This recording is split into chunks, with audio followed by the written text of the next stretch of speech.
Video చూసే ముందు part 1 చూసి అప్పుడు ఈ వీడియో చూడండి.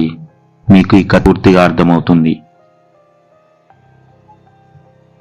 ఆ అమ్మాయి అవతల వైపు తిరిగి పడుకోవడం వల్ల ఆ అమ్మాయి సరిగా కనిపించలేదు. వెంటనే ఆ అమ్మాయి సురేష్ వైపు తిరిగి సురేష్ని చూడగానే సురేష్కి వెన్నులో వణుకు పుట్టింది. సురేష్ వెంటనే భయంతో పరుగులు తీసి ఆ గది తలుపు దగ్గరకు వెళ్ళగా ఆ గదిలో ఉన్న లైట్లు వాటంతటావే ఆరిపోయాయి. అప్పుడు సురేష్కి ఒక స్వరం వినిపించింది. ఆ స్వరం వినడానికి ఇలా ఉంది: ఈ గదిలోకి వచ్చేవారు ఎవరైనా నన్ను పెళ్లి చేసుకోవాలి, లేదా ఈ గదిలోనే శాశ్వతంగా ఉండిపోవాలి. అయితే సురేష్ ఎంతకీ రాకపోయేసరికి రామకృష్ణ ఆ గదిలోకి వెళ్తాడు. వెంటనే రామకృష్ణ టార్చ్ లైట్ ఆన్ చేసి చుట్టూ చూశాడు. రామకృష్ణను చూడగానే ఆనందంతో కౌగిలించుకున్నాడు సురేష్. వెంటనే రామకృష్ణ ఏం జరిగింది అని అడిగాడు. అప్పుడు సురేష్ ఇలా చెప్పాడు: ఈ గదిలోకి వెళ్ళగానే ఒక అమ్మాయి ఆ మంచం మీద పడుకొని ఉంది. తీరా అమ్మాయిని లేపగానే నాకు భయం వేసింది. ఎందుకంటే ఆ అమ్మాయి ఉన్న 2 కాళ్ళు లేవు. పైగా ఆ అమ్మాయికి కళ్ళు లేవు. నోటి నుంచి రక్తం కారుతుంది. ఆ అమ్మాయి ఇలా అంది: ఈ గదిలోకి వచ్చేవారు ఎవరైనా నన్ను పెళ్లి చేసుకోవాలి, లేదా ఈ గదిలోనే శాశ్వతంగా ఉండిపోవాలి అని సురేష్ రామకృష్ణకి చెప్పాడు. వెంటనే రామకృష్ణకి కూడా భయం వేసింది. తర్వాత చుట్టూ పొగ రావడం మొదలైంది ఆ గదిలోకి.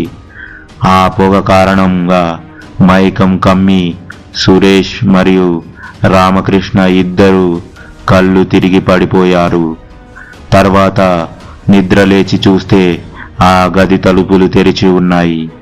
వెంటనే సురేష్ రామకృష్ణ ఆ గది బయటకి వచ్చారు. రామకృష్ణకి ఆశ్చర్యం కలిగించే విషయం ఏమిటంటే తను, సురేష్ తప్ప మిగిలిన 28 మంది బస్సులో ఉండే జనాలు లేరు. సురేష్కి వెంటనే భయం వేసి భవనం బయటకి వెళ్లి తలుపులను దబాదబా బాదాడు. దూరంగా ఒక ఆకారం సురేష్ దగ్గరగా వరకు వచ్చి సురేష్ని లాక్కొని 23వ గదిలోనికి తీసుకువెళ్ళింది. వెంటనే రామకృష్ణ భయంతో అరిచాడు గట్టిగా. వెంటనే బస్సు డ్రైవరు, కండక్టరు తన దగ్గరికి వచ్చి బస్సు ఎక్కినప్పటి నుంచి గమ్యస్థానానికి చేరుకునే వరకు అలా నిద్రపోతూనే ఉన్నావు. ప్రయాణం మధ్యలో ఒక్కసారి అరిచావు, మళ్ళీ ఇప్పుడు ఒక్కసారి అరిచావు. చుట్టూ ఉన్న జనం గాఢమైన నిద్రలో ఉండబట్టి నిన్ను లేపలేదు గాని ఎందుకయ్యా అలాంటి పీడకలలు కంటావు? మా ప్రాణాలు తీయడానికి కాకపోతే బయలుదేరు, హైదరాబాదు వచ్చింది, మీ ఇంటికి వెళ్ళు అని కండక్టర్ చెప్పాడు. వెంటనే రామకృష్ణకు ఒక అనుమానం వచ్చి కండక్టర్ని ఇలా అడిగాడు: సార్, మీరీ బస్సులో సురేష్ అనే పేరు గలవారు ఎవరైనా ఉన్నారా అని అడగగా కండక్టర్ అవును, ఈ బస్సులో మొదటి ప్యాసింజర్ పేరు సురేష్ అని అనగానే రామకృష్ణకు తనకు వచ్చిన అనుమానం ఎక్కువైంది. అతను ఎక్కడ ఉంటాడో ఏంటో ఏమైనా చెప్పాడా అని రామకృష్ణ కండక్టర్ని అడిగాడు. వెంటనే కండక్టర్, నాకు తెలియదు బాబు, కానీ అతను ఈ హైదరాబాదుకు కొత్తగా వచ్చానని ఇక్కడికి దగ్గరలో ఏమైనా మంచి లాడ్జు ఉన్నదా అని అడిగాడు. వెంటనే నేను ఇక్కడికి దగ్గరలో ప్రశాంత్ లాడ్జ్ అని ఒకటి ఉంది, అది మీకు చాలా బాగుంటుంది అని చెప్పాను. బహుశా అతను అక్కడికి వెళ్ళి ఉండవచ్చు అని చెప్పాడు. రామకృష్ణ వెంటనే బస్సు దిగి ఆ ప్రశాంత్ లాడ్జ్ దగ్గరికి వెళ్ళాడు. సురేష్ రూమ్ తీసుకోవడం చూసి రామకృష్ణ కూడా సురేష్ తీసుకున్న రూమ్ పక్కనే ఉన్న రూమ్ తీసుకున్నాడు. సరిగ్గా రామకృష్ణ అర్ధరాత్రి 1 గంటకు నిద్ర లేచి చూశాడు. సురేష్ ఏం చేస్తున్నాడు అని. సురేష్ రూమ్ తలుపు తట్టి చూస్తాడు రామకృష్ణ. ఎంతకీ సురేష్ తన రూమ్ తలుపు తీయకపోయేసరికి సురేష్ రూమ్లో లేడు అనే అనుమానం వచ్చి వెంటనే కిందకి వెళ్ళి అడుగుదామని అనుకునేసరికి పైనుంచి కింద పడిన శబ్దం ఒకటి వినిపిస్తుంది. బయటకు వచ్చి చూస్తే అది సురేష్. అతను పైనుంచి దూకి ఆత్మహత్య చేసుకున్నాడు.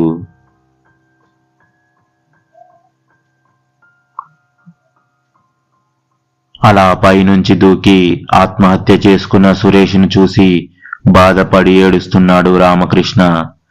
ఇంతలో పోలీసులకి ఎవరో సమాచారం అందించారో తెలియదు గాని వెంటనే సంఘటన స్థలానికి చేరుకొని అక్కడ ఉన్న వారిని ఎంక్వైరీ చేశారు. పోలీసులు రామకృష్ణని ఈ చనిపోయిన వ్యక్తి ఎవరో మీకు తెలుసా అని అడిగారు.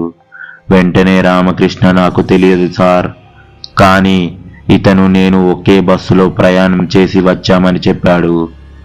మొదట రామకృష్ణ మీద అనుమానం కలిగింది ఆ పోలీసులకి. తర్వాత ఎంక్వైరీలో తినకి ఏమీ సంబంధం లేదు అని తెలిసి రామకృష్ణని వదిలేశారు. దురదృష్టవశాత్తు రామకృష్ణ వెళ్లాల్సిన ఇంటర్వ్యూ మిస్ అయిపోయాడు. ఆ ఉద్యోగం కాస్త వేరొకరికి వచ్చింది. దాంతో నిరాశ చెంది ఉండగా రామకృష్ణ ఫోన్ రింగ్ అయింది. తీరా చూస్తే అది చిన్ననాటి స్నేహితురాలు, పేరు కుమారి. రామకృష్ణ ఫోన్ లిఫ్ట్ చేసి, ఎలా ఉన్నావు కుమారి, బాగున్నావా, ఏం చేస్తున్నావు, చాలా రోజుల తర్వాత గుర్తుకు వచ్చాను నేను నీకు అని అడగగా ఇలా అంది కుమారి, నేను బాగున్నా రామకృష్ణ, నువ్వు ఎలా ఉన్నావు, ఎక్కడ ఉన్నావు? రామకృష్ణ, నేను బాగానే ఉన్నాను, ప్రస్తుతం హైదరాబాద్లో ఉన్నా, కానీ ఇంటర్వ్యూ మిస్ అయ్యాను. కుమారి, కారణం ఏమిటి? రామకృష్ణ, సురేష్ అని నా తోటి ప్రయాణికుడు నాతో పాటు హైదరాబాద్ వచ్చి తను ఉంటున్న లాడ్జ్ పై నుంచి దూకి ఆత్మహత్య చేసుకున్నాడు. అతని రూమ్ పక్కనే నా రూమ్ ఉండటం వల్ల పోలీసులు నన్ను ఎంక్వైరీ చేశారు. అందుకే ఇంటర్వ్యూ సమయానికి వెళ్ళలేకపోయాను. కుమారి, చనిపోయే అంత కష్టం ఏమొచ్చిందో ఏమిటో ఆయనకు, చాలా బాధగా ఉంది. పోనీలే, ఈ ఇంటర్వ్యూ కాకపోతే మరొకటి. సరే, కానీ నువ్వు ఎక్కడ ఉన్నావు? నేను ప్రశాంత్ లాడ్జ్లో ఉన్నాను, రూమ్ నెంబర్ 22. ఎక్కడో ఉండడం ఏమిటి? వెంటనే మా ఇంటికి రా, మా ఇల్లు తెలుసు కదా. రామకృష్ణ, తెలుసు, ఆ లాడ్జ్లో నా రూమ్ ఖాళీ చేసి వస్తా అని చెప్పి ఫోన్ కట్ చేశాడు. ఆ రూమ్లో ఉన్న వస్తువులన్నీ సర్దుకొని రూమ్ తాళాలు వేసి ఆ లాడ్జ్ యజమానికి అప్పగించి ఆ లాడ్జ్ బయటకు వచ్చి ఆటో ఎక్కి బంజారా హిల్స్కి పోని అని చెప్పాడు. బంజారా హిల్స్లో ఎక్కడికి వెళ్ళాలని ఆటో అతను రామకృష్ణని అడగా రోడ్ నెంబర్ 12 దగ్గరికి వెళ్ళాలి అని అన్నాడు రామకృష్ణ. ఆటో అతను భయంతో, సార్, మీరు అక్కడికి ఎందుకు వెళ్ళాలి అనుకుంటున్నారు? వెంటనే రామకృష్ణ, ఎందుకంటావేంటయ్యా, అక్కడ మా స్నేహితురాలు ఇల్లు ఉంది. వెంటనే ఆటో అతను, సార్, మీరు రోడ్ నెంబర్ 11 దగ్గర దిగిపోవాలి. ఎందుచేతనంటే రోడ్ నెంబర్ 12లో దయ్యాలు తిరుగుతాయి అనే పుకారు ఉంది. ఇలాంటివన్నీ నమ్ముతావేంటయ్యా? సరే అయితే రోడ్ నెంబర్ 12 దగ్గర ఆపు అని అన్నాడు రామకృష్ణ. వెంటనే రామకృష్ణ ఆటో అతనికి డబ్బులు ఇచ్చేసి వెళ్ళమన్నాడు. సరిగ్గా రాత్రి 7 అవుతుంది.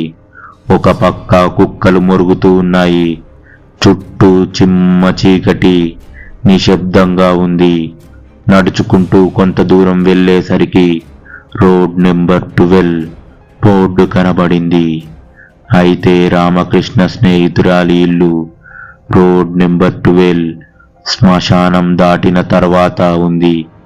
ఎలాగైతేనేం తన స్నేహితురాలైన కుమారి ఇంటికి వచ్చాడు. ఆ ఇల్లు ఇంతకు పూర్వంలా లేదు, పాడుబడ్డ ఇల్లులా ఉంది.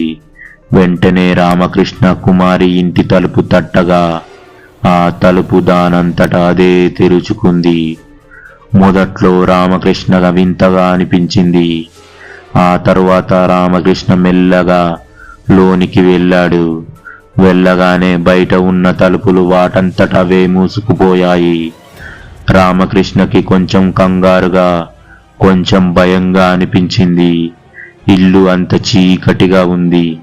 తన మొబైల్లో ఉన్న టార్చ్ ఆన్ చేసి చుట్టూ చూశాడు. అలా చుట్టూ చూస్తుండగా ఒక రూమ్ తలుపు దానంతటా అదే అటూ ఇటూ కదులుతోంది. కిటికీ తలుపులు కదులుతున్నట్టు శబ్దం వినిపిస్తుంది. తర్వాత ఏం జరగబోయిందో తెలుసుకోవాలంటే నెక్స్ట్ పార్ట్ కోసం వెయిట్ చేస్తూ ఉండండి. Thank you for watching our videos. ఈ వీడియోస్ మీకు నచ్చినట్లయితే లైక్ చేసి మీకు ఏమనిపించిందో కామెంట్ రూపంలో తెలియజేయండి. సబ్స్క్రైబ్ చేసుకుంటే మరిన్ని వీడియోలతో మీ ముందుకు వస్తాను.